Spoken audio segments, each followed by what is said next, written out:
Oh hi! I didn't see you there. I'm Philbert D, and I have a new shirt! This is Phil on Films. This week, Indak and Crawl. Nadine Lustre is Jen, a young woman from the Bantayan Islands. A video of her dancing on a raft goes viral, and this brings San Concepcion's Vin to the island to look for her. Vin leads Indak Pinas, a dance crew set to compete in South Korea for the World Dance Championship. Jen is reluctant to leave the island and her family, but eventually travels to Manila to join Indak Pinas on their journey. There's a lot of voiceover in this movie, all of it coming from the voice of Jen. It doesn't really sound like her though. It's a bunch of overwritten lines, talking in clunky metaphors in language that doesn't at all feel like the character we're getting to know. It all points to a general problem with the writing, which seems to push the movie in all sorts of different directions. It's very confusing. Also, I would have liked that sequence if they were actually dancing in it, since it's a dance movie. All they did was lip sync, and it's very strange. The story often reaches for drama that just isn't there. It expects us to feel something for developments that don't get any proper setup whatsoever. The film's central relationship is the prime example of this. There's actually very little that happens between Vin and Jen, but the film treats it as a prime mover for the conflict. At one point, the film even suggests that there's some sort of triangle going on, but there was absolutely no build up to that. By the end of all of it, it just feels like the characters are moody and flighty and just generally unable to hash out the emotions that they really need to deal with. As for the dancing, it's fine. Nadine Lustre is okay, but it does become an issue that everybody dancing around her seems to be better than her. For this story to really work, she needs to be exceptional. Also, it just feels like sometimes that the dancing stops being the focus. It's most felt in these strange sequences that are basically just music videos, complete with the primaries lip syncing along to the lyrics. Also, there are a lot of really strange production errors. I'd like you to take note of how many teams are announced to be competing and how many teams end up competing in this movie, or maybe even just the name that Billy Crawford is credited as in the end credits compared to what he's actually called in the film. I think there is some merit to this movie, but it doesn't seem to have really gotten the care that it needed to flourish. 2 stars. The state of Florida has issued a Category 5 hurricane warning.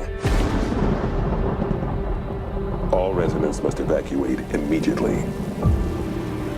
Grab your families, your loved ones, and get out. Dad!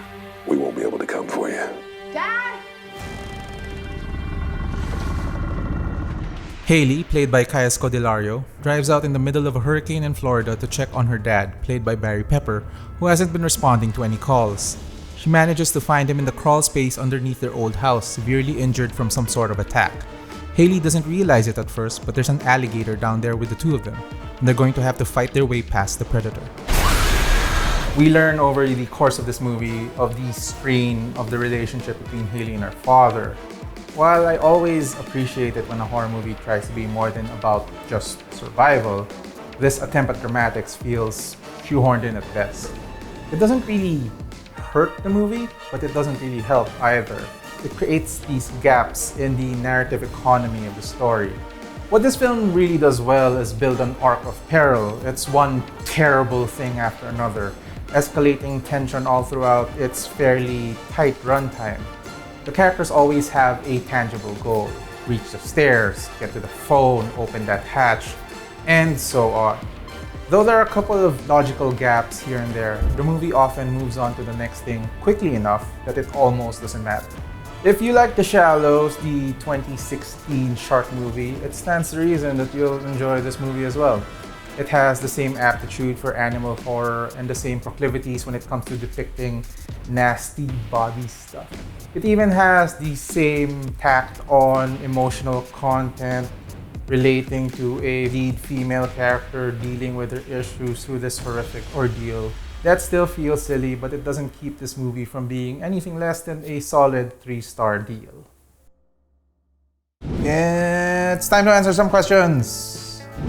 Jade Francis Castro asks, did you change your opinion of certain filmmakers and actors once you found out they were Duterte supporters or Marcos apologists? That's a loaded question, of course. If you're asking like if I change opinions on their work, I don't think so. I can't claim to have this like super big moral authority, or like can't claim to be super objective when it comes to watching these works. But like I still try to judge the film on its merits. It just so happens that every film that is actually openly pro Duterte sucks. I'm going to say that with confidence. I will say that with confidence. With actors, it's easier to like look past, I guess, because they're acting anyway and they're pretending to be somebody else. I have heard some really sad things about people who actually took part in movies that have anti-drug war ideas, who ended up being in that movie and then still managing to just, I don't know, hold their breath or whatever, or swallow their medicine, and just for the sake of the work, just you know, go along with what the movie's actually trying to say.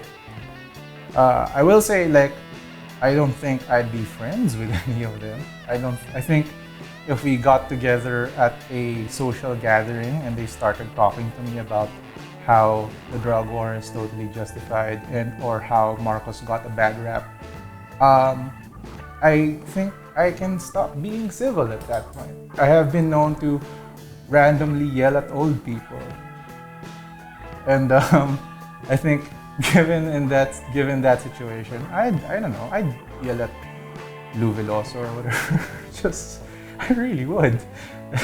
It's a thing. I'm not known for my social graces. I once went to a press conference featuring Larry Gadon and I basically yelled at him. It's a long story. Let's move on.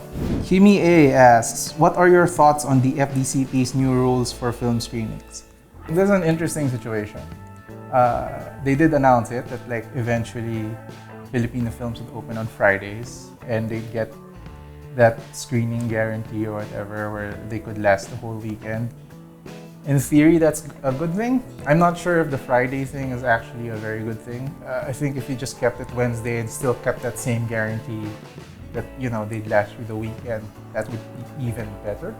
Because I think Filipino films should be able to compete against, should be opening up against foreign films. Like, we should be competing on them on an even level. If you really want to help Filipino films, you should maybe cut their taxes or whatever. That seems more an interesting thing. But I will say, from everything I've heard, these new rules aren't actually happening yet. It's very strange. They seem to have announced it without getting a real agreement from the cinema owners. So while promising, well, maybe it's a good thing. I don't know. We might never see it anyway. So what does that matter? Let me tell you, in the past 5 years or so, ever since that whole debacle with the MMFF, I've learned that like you really can't get cinema owners to do anything for you. So maybe we should stop working with them. We really want to push Filipino cinema forward. We need new venues. We need laws that promote creating new venues to break up the monopoly of these cinema owners who all conspire with each other to make sure that only certain films get shown. It's a long story. Anyway, on the FDCP's new rules. I love to sing about the moon and the June and the springer. So thanks for joining us. The Cinemalaya films are hitting the malls, which means I'm gonna see them now, and I'm too old to see all these movies, but okay, I'm gonna do it. 'Cause I'm the guy that sees movies.